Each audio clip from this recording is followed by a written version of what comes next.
bien bonjour à tous, bienvenue, où est-ce qu'on est aujourd'hui? On est chez Volkswagen, bah ouais quand même, on est plutôt pas mal. Et on est aujourd'hui avec deux personnes qui vont nous parler d'automobile, d'électrification. On est avec Étienne Collet, bonjour Étienne.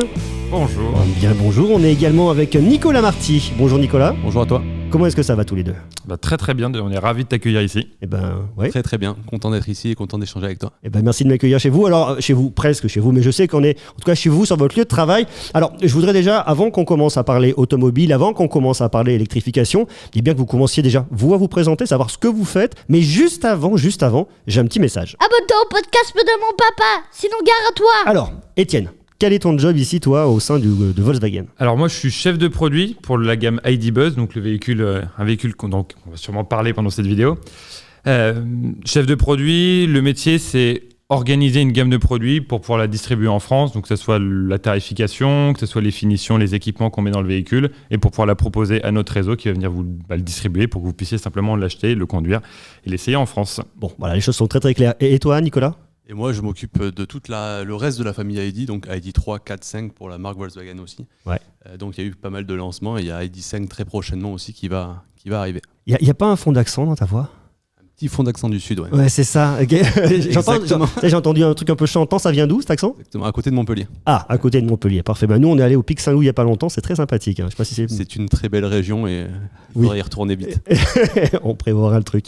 Ok, ça marche. Alors, merci à tous les deux. Je voudrais qu'on commence par parler électrification de la gamme. Alors, toutes les marques aujourd'hui électrifiées, c'est normal, ça va dans le sens de l'histoire. Où est-ce que vous en êtes aujourd'hui chez Volkswagen pour parler électrification? Je sais pas, qui veut s'y coller entre vous deux? Je pense que je peux y aller. Globalement, l'électrification, c'est un gros sujet pour nous. Ça a commencé il y a longtemps avec la e-Up et la e-Golf, notamment en 2013. Donc ça fait quand même pratiquement 10 ans déjà. Avec la gamme ID, on est passé à une vitesse supérieure. On a lancé d'abord la ID 3, donc l'équivalent de la Golf, pour que tout le monde se situe. Et maintenant, des SUV arrivent. Pour arriver avec l'ID Buzz dans un second temps. Donc on a vraiment une gamme complète qui arrive et qui répond aux besoins de tout le monde, entre la personne qui veut une berline compacte et celui qui veut un SUV notamment. D'accord, ok. Donc ça veut dire qu'aujourd'hui, c'est la fin du thermique chez Volkswagen. C'est un peu l'idée, ou alors il va y avoir un mix? Ou alors on se dit on a des objectifs sur plusieurs années avec une coexistence avec du thermique, de l'électrique, de l'hybride peut-être, je sais pas, où est-ce que vous êtes aujourd'hui là-dessus? Aujourd'hui, ce qui est sûr, c'est que Volkswagen va arrêter de produire du thermique à horizon 2030-2035.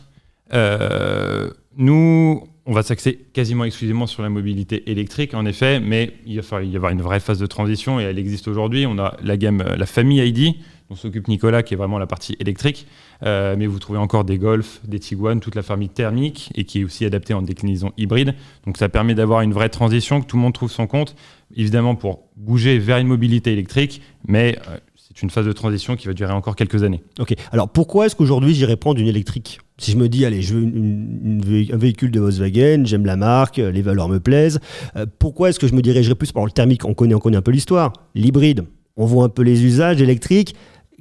Quel est le client type et pourquoi est-ce qu'il va aller sur un type de produit plutôt qu'un autre? Il n'y a pas de client type, il y a un client qui a un besoin. Et il y a un véhicule électrique qui peut répondre à son usage. Ça ne répond pas à l'usage de tout le monde. Aujourd'hui, c'est pour ça qu'on propose notamment du diesel encore et de l'hybride rechargeable. Entre un client qui va choisir une e-Up, qui est l'autre plus petit véhicule Volkswagen électrique, et celui qui va choisir un SUV, il aura bien sûr des besoins différents, plus d'autonomie, des batteries plus grandes, il pourra aller plus loin, il pourra recharger plus vite, il pourra traverser la France en électrique, ça se fait facilement, on va pouvoir peut-être en parler.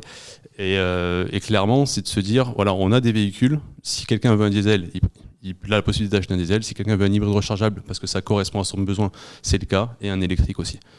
Ouais, excuse-moi. Et puis un autre aspect aussi, je sais que tu as eu l'opportunité d'essayer des véhicules électriques. C'est une vraie notion de confort. En termes d'isolation, en termes de bruit, c'est quand même quelque chose, je vous invite tous à essayer, c'est très confortable. Et pour les amoureux de l'automobile, une voiture électrique, ça a de la reprise, c'est très performant. D'autant plus qu'on en parlera sûrement après, mais que les plateformes du groupe, les masses sont situées bas. Pour vulgariser, ça permet juste d'avoir une meilleure tenue de route. Donc voilà, c'est des voitures qui sont, au-delà du fait d'aller dans le sens de l'histoire, c'est des voitures qui sont très très intéressantes et très agréables. C'est vrai qu'en termes de puissance, tu appuies sur la pédale, ça part. Tu as des sensations avec des véhicules, je dirais, familiales, tu as des sensations de sportives qui vont réellement te coller au siège. Alors l'idée, c'est pas de partir comme une fusée, bien évidemment, mais néanmoins, comme tu le disais très justement, on a de la reprise et on part assez vite, et ça, c'est vachement bien. Alors, On parle effectivement électrique, on voit effectivement où vous semblez aller et où vont aujourd'hui tous les acteurs de l'automobile par rapport à toute cette question d'électrique et d'électrification. Mais je me dis, une fois de plus, je mets à la place du consommateur. Je vois qu'il existe, et tu me parles de l'horizon 2030, je crois, Étienne, si je ne dis pas de bêtises, pour la fin du thermique. Donc je me dis qu'encore le thermique a de beaux jours devant lui, et souvent les consommateurs ont peur au niveau de l'électrique de se dire, est-ce que je vais pouvoir faire 1000 km? Alors aujourd'hui, non. Les choses vont continuer à évoluer, les technologies vont continuer à évoluer, et puis les bornes de recharge, le réseau qui ne dépend fatalement pas de vous non plus. Mais est-ce qu'on peut comprendre cette crainte du consommateur de se dire aujourd'hui l'électrique c'est bien, ça me plaît, ça fait de belles promesses, tu dis centre de gravité très bas, on tient la route, c'est vraiment génial, puis surtout le fait de ne plus avoir du tout de bruit, mais il y a encore une petite crainte qui reste, non ? Pour moi, il y a des craintes du consommateur qui sont évidentes et qui sont naturelles, entre guillemets, puisqu'on est dans quelque chose qui... pas une révolution, mais presque. Le monde de l'automobile, dans les années 2020, là, ça va vraiment changer. Il y a une stratégie qui est en place qui dit pas la fin du thermique en 2030, mais pour être plutôt juste, c'est 70% de ventes électriques en Europe en 2030. Donc il restera un peu de thermique et ça dépendra des différentes régions du globe. Donc c'est important à signaler. Et je me perds dans ce que je voulais dire.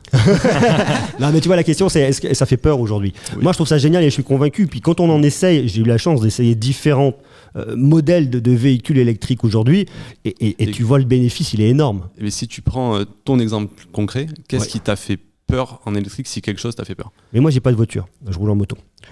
De temps en temps. Mais dans tes essais, par exemple. Non, en fait, tu vois, on va revenir, on va parler d'ID Bud dans quelques instants, mais justement, il y a un lien qui est très fort là-dessus en me disant, je me dis, tiens, est-ce que je peux aller là où je veux sans crainte de me dire, je vais pas avoir de bande de recharge, je peux pas repartir. D'autant plus qu'on est dépendant de la température. Ça fluctue fatalement quand il fait froid. Ouais, il y a une technologie qui est la batterie lithium-ion qui a un impact forcément sur cette température-là.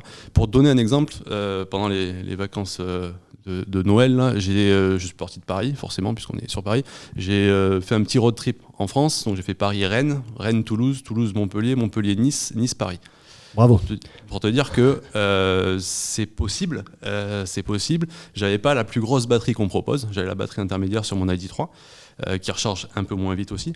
Et en fait, je me suis dit, c'est pas la première fois que je le faisais dans tous les cas, parce que ça fait maintenant longtemps qu'on travaille dessus, mais est-ce que c'est possible de faire ce tour de la France là ? Parce que j'avais souvent fait la diagonale nord-sud, d'où mon accent. C'est possible, c'est jouable. La seule chose qu'il faut faire, c'est planifier et anticiper, parce qu'il y a des applications qui existent, il y a des applications qui sont vraiment performantes, et c'est assez bluffant comme quoi ça réalise par rapport aux différentes températures, aux différents critères que tu peux faire. Et une fois que tu as essayé la première fois, tu peux avoir une appréhension. Et en fait, tu te rends compte que c'est facile, qu'il suffit d'avoir un minimum de préparation, et derrière, ça roule tout seul. Et certes, il faut s'arrêter peut-être plus souvent, mais moi, je trouve ça simple. Et je conseille à tout le monde d'essayer. Et c'est ce qu'on conseille aujourd'hui à tous ceux à qui on en parle, que ce soit nos vendeurs, que ce soit nos conseillers commerciaux, vous, à chaque fois qu'on vous voit, tous les journalistes, tous les influenceurs, essayez-la et vous verrez qu'au final, c'est facile. Et puis il y a un deuxième aspect aussi, c'est que déjà aujourd'hui, tu as pu faire ce tour de la France, ça n'a pas été spécialement contraignant. Et puis ça avance et ça va dans le bon sens. Le maillage des bornes, il devient de plus en plus dense. Les véhicules, les autonomies vont plus loin. Et il y a un autre aspect qui est important, c'est que les vitesses de recharge vont plus vite. Donc on pourrait avoir techniquement une voiture de 300 km d'autonomie. Si elle se recharge très rapidement, ça ne pose pas de problème. Et là, justement, tout va dans le bon sens. Donc, in fine, les véhicules électriques sont de plus en plus adaptés à de plus en plus de personnes. Ok, génial. Alors, on parle d'électrique, je voudrais qu'on fasse une petite parenthèse sur l'hydrogène. Beaucoup en parlent comme étant un des possibles à venir de l'automobile. Qu'est-ce qu'il en est, vous, de votre côté, chez Volkswagen, là-dessus ? La position du groupe, pour l'instant, c'est vraiment une électrification avec des batteries, des véhicules moteurs électriques et batteries lithium-ion ou autres technologies qui viendront. Le groupe, à ma connaissance, ne s'est pas positionné sur l'hydrogène, en tout cas pour les véhicules passagers.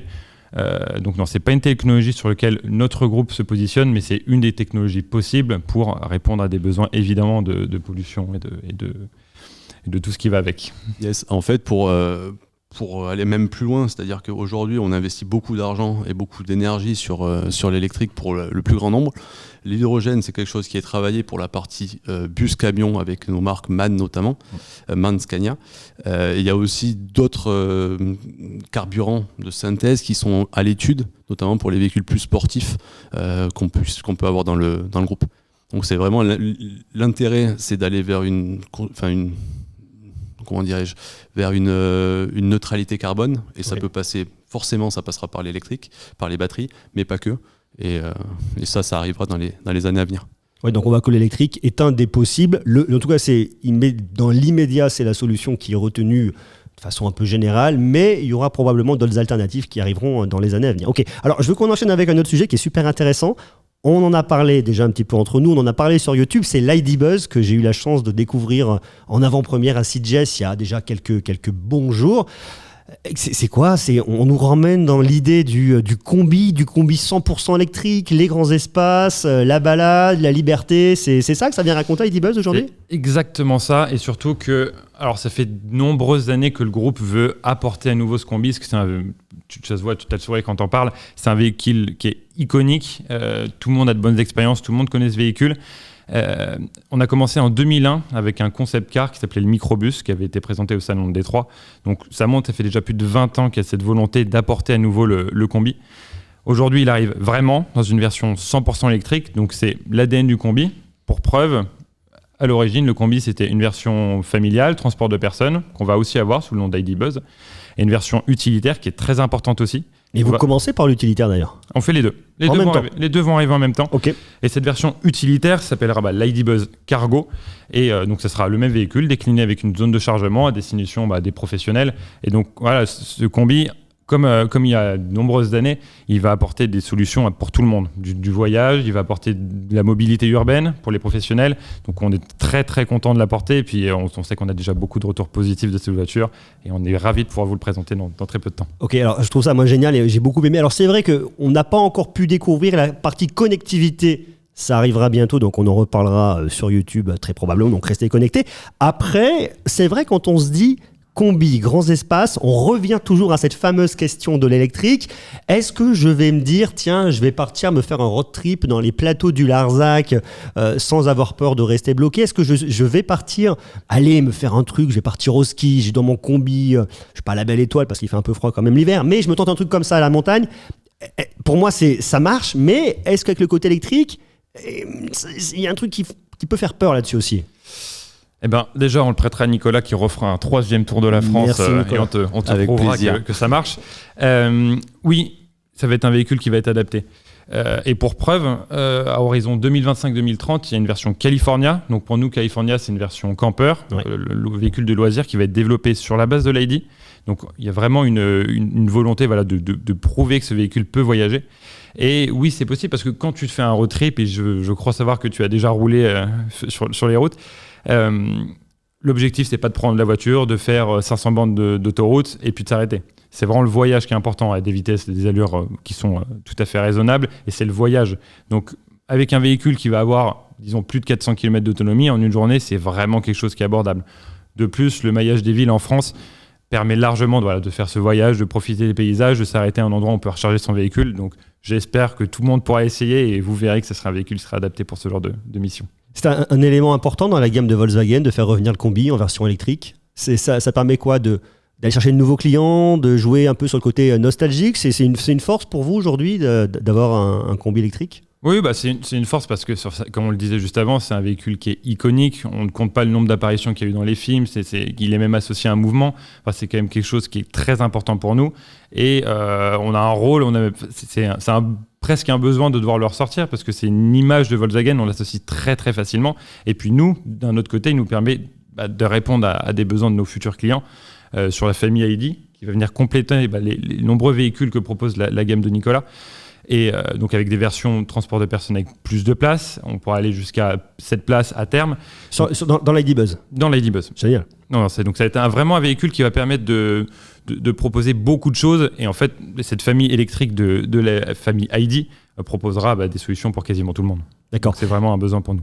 Ouais, ça c'est chouette. Alors on peut s'imaginer un côté un peu californien, surfeur, qui prendrait son ID-Buzz et qui pourrait partir en road trip. On pourrait imaginer aussi une partie avec des couchages, je sais pas, adaptés dans cet univers du voyage. C'est des choses qui pourraient potentiellement arriver chez vous, ça, ou pas ? Justement, nous on a une gamme chez nous, donc la gamme California. Donc pour faire très rapidement, on a déjà 3 véhicules California qui existent chez nous. Le Caddy California, le California sur une base de transporteur, California 6.1, et le Grand California qui est sur la base de notre utilitaire Crafter. Et le point commun de tous ces véhicules, c'est qu'ils ont des couchages. Donc inscrire l'ID Buzz dans cette gamme California vient confirmer le fait que l'objectif sera à terme d'avoir évidemment une possibilité d'avoir des couchages dans un California, dans un ID Buzz. Alors, c'est hyper canon. Alors, je sais qu'on n'a pas pu voir la partie tableau, électrification, connectivité. Alors j'ai vu des prises USB-C de tous les côtés. Là, on y est. Est-ce qu'on peut commencer à parler de ce qui va arriver en termes de connectivité? Qu'est-ce qu'on va pouvoir retrouver qui va apporter, je dirais, une notion de liberté en plus? On vient me voir, moi, c'est pour parler de connectivité, de tech. Donc, qu'est-ce que ça raconte, en fait, cet ID Buzz au niveau connectivité? Il y a plusieurs éléments.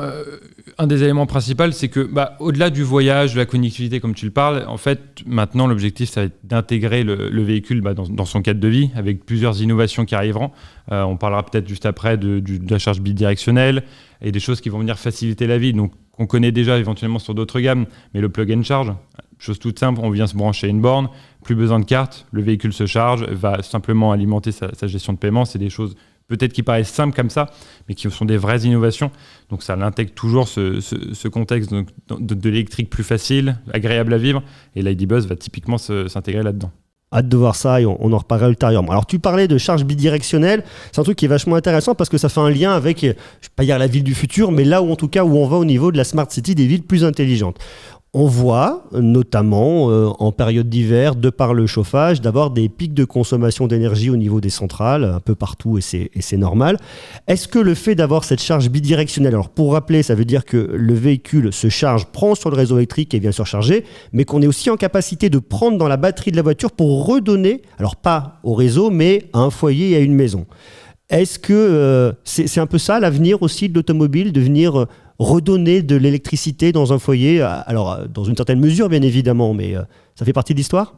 En fait, la charge bidirectionnelle, oui, c'est quelque chose sur lequel on travaille, qui va arriver très prochainement sur nos véhicules, comme la partie software de l'ID Buzz qui va récupérer le software de l'ID au sens large du terme et qui va venir s'améliorer là au courant du printemps et de l'été prochain avec une nouvelle version, avec des nouvelles technos.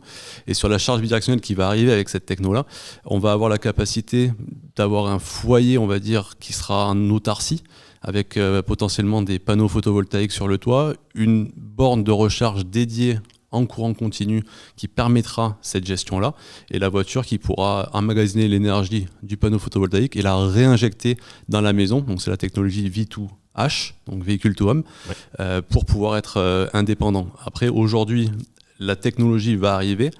On est en discussion aussi sur le marché français pour la valider, puisqu'aujourd'hui on doit aussi, quand on récupère de l'énergie, la réintégrer dans le réseau et non pas la conserver chez soi.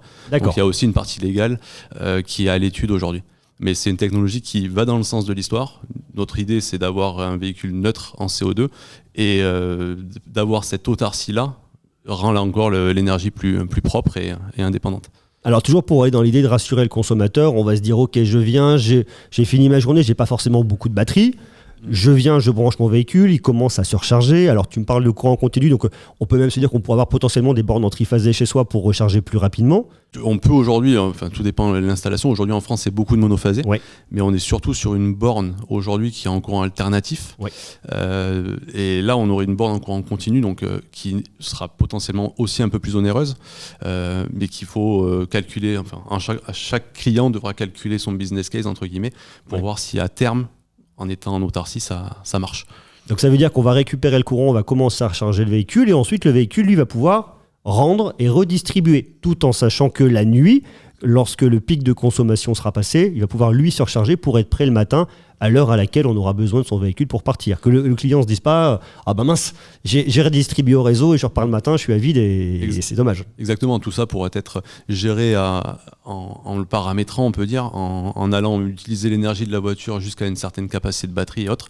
Donc tout ça est intelligent et ça permettra au client d'être rassuré et de repartir selon son besoin à 50-100% de capacité de batterie. Ok, alors je trouve ça génial parce que ça permet d'entreapercevoir un petit peu le futur de l'automobile et de se projeter. Alors on va essayer de se projeter encore un peu plus loin. Je ne sais pas toujours un exercice évident, mais je me pose la question. Je vois qu'il y a des solutions qui arrivent de car sharing. Car sharing pour refaire, c'est-à-dire que quelqu'un peut acheter une voiture ou quelqu'un peut même venir on peut louer sa voiture à des particuliers. Est-ce que pour vous ça fait partie d'une des solutions d'avenir? Est-ce que l'avenir de l'automobile, est-ce que dans un avenir proche, je ne sais pas, Est-ce que les gens vont venir acheter des véhicules neufs ou est-ce qu'on va plus se partager un parc de véhicules entre particuliers sans forcément aller louer à des professionnels?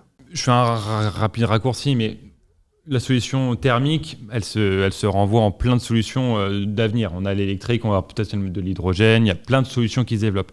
Sur les solutions de mobilité, c'est un peu la même chose. On est sur un ancien modèle de propriété de la voiture qui va peut-être continuer à convenir à des gens, mais en effet, et c'est probablement une des volontés du groupe, c'est de fournir de la mobilité.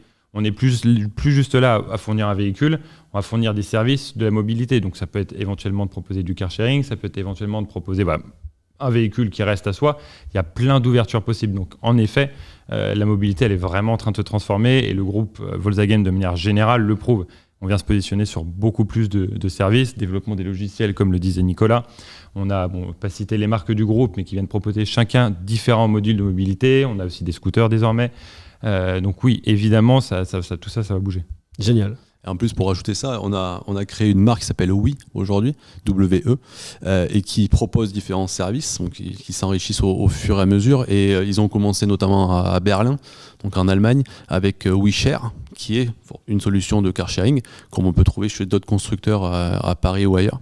Et c'est une action intéressante, puisqu'aujourd'hui, on sait que les centres-villes sont compliqué d'accès pour les véhicules, qu'il faudra limiter le nombre de véhicules en ville. Et donc, c'est une solution aussi pour cette typologie de personnes qui ont besoin d'une voiture une fois par semaine, par exemple, qui puissent l'utiliser. Donc, c'est pour moi l'avenir. Et il y a plein de solutions de car sharing, que ce soit des commuteurs juste pour aller au travail ou pour partir en vacances, qui vont se développer et qui se développent. Et ça va dans le sens de l'histoire. Et c'est encore plus simple avec une mobilité électrique. Et puis, il y a encore un autre aspect. On parle de car sharing. Il y a un mot qui a été à la mode pendant très longtemps et qui va être de plus en plus d'actualité, c'est la conduite autonome. J'allais venir dessus. C'est un projet qui va évidemment tenir à cœur au groupe. Preuve en est, on a une nouvelle marque aussi qui va se développer, qui est en phase d'étude, qui s'appelle Moya. Donc c'est un projet en fait simplement de test de véhicules autonomes sur lequel des phases de test sont déjà d'actualité. Un concept sur lequel Ladybuzz va aussi s'inscrire, ce concept de véhicules autonomes. Alors c'est pas à horizon demain, c'est évidemment à plus long terme, mais c'est pour prouver, pour démontrer on va plus juste fournir des voitures, on va être capable d'apporter des solutions selon les différentes typologies de clients, différentes typologies de besoins, que ce soit du car sharing, que ce soit simplement de la conduite autonome, un véhicule propriété privée. Il y a beaucoup de choses qui seront possibles à terme. Eh ben, écoutez, merci beaucoup. Vous m'avez fait voyager. Tu voulais rajouter quelque chose, Nicolas ? Juste parce que je pense que ça t'intéresse et ça intéressera tes abonnés. Pour la conduite autonome, même si Moya travaille pour demain, pour le futur, on a aujourd'hui dans nos véhicules ce qu'on appelle nous la technologie Travel Assist, qui est une conduite semi-autonome qui permet au véhicule, en cliquant sur un bouton, d'être au milieu de la voie, de s'adapter par rapport au véhicule qui est devant, d'adapter la vitesse en fonction des panneaux. Donc on est quand même dans une technologie qui est très proche pour les autoroutes d'une conduite autonome. Et en plus de ça, avec l'ID5 qui arrive, avec le nouveau software, on va rajouter de la technologie, et notamment la technologie Swarm Data, qui doit te parler. Donc la donnée en essaim. Donc les véhicules vont communiquer encore mieux entre eux pour apprendre la route. Et par exemple, là aujourd'hui, on est très fort sur des voies rapides ou des autoroutes. Demain, sur une route de campagne où on n'aura qu'une seule ligne au milieu, le véhicule aura appris par rapport à ceux qui sont passés sur la route pour pouvoir avoir la meilleure trajectoire possible. Donc il y a des choses qui s'améliorent, il y a de la technologie qui se diversifie et ça arrive dès le mois d'avril-mai avec la ID5, donc à tester très prochainement. Hâte de découvrir ça. Et est-ce que pour vous, la 5G fera aussi partie des évolutions, révolutions qui vont permettre à l'automobile de devenir plus autonome, plus intelligente et les routes plus sûres aussi ? Aujourd'hui, nos véhicules, notamment ID, ont une carte SIM en 4G dans le véhicule pour avoir cette interactivité avec le cloud. Donc forcément, si la 5G se développe, le véhicule se développera et plus il y a de connectivité, plus il y a d'échanges de données et plus on apprend tous ensemble pour s'améliorer en termes de route, de sécurité sur la route et de confort pour nos clients. Eh ben, merci beaucoup. Merci Étienne, merci Nicolas, c'était passionnant. Merci à toi. Est-ce que vous verriez un petit mot à rajouter pour la fin Petite chose. On est pressé, nous particulièrement, et j'insiste sur ça, de voir Ladybuzz sur nos routes. On est pressé de vous le montrer et on est pressé que vous puissiez venir l'essayer. Nous, c'est un vrai plaisir. Il y a beaucoup d'attentes sur ce véhicule, que ce soit chez nous, mais on sait aussi à l'extérieur. Ouais, avec grand plaisir. Et je pense qu'il ne faut pas hésiter en commentaire de dire comment vous trouvé la Lady Buzz et est-ce que vous avez aussi hâte de le voir sur les routes. Ouais, et nous on va se faire plaisir à la tester, à la découvrir. Merci beaucoup à vous deux, merci de à toi. m'avoir accueilli chez vous ici à Volkswagen. Et quant à nous, on se retrouve très vite, bien évidemment, pour continuer à parler tech. On se fera d'autres podcasts comme ça en vidéo, c'est vachement sympa, c'est plus interactif. Alors si vous l'écoutez dans vos oreilles et que vous ne voyez pas la vidéo, sachez qu'en tout cas le podcast est disponible également en vidéo sur YouTube, sur ma chaîne Fréquence Dreux. Merci à vous, merci Étienne, merci Nicolas, merci Volkswagen, et puis à très bientôt pour continuer à parler de tech. Et puis un dernier message pour la fin. C'est bon, tu t'es abonné ?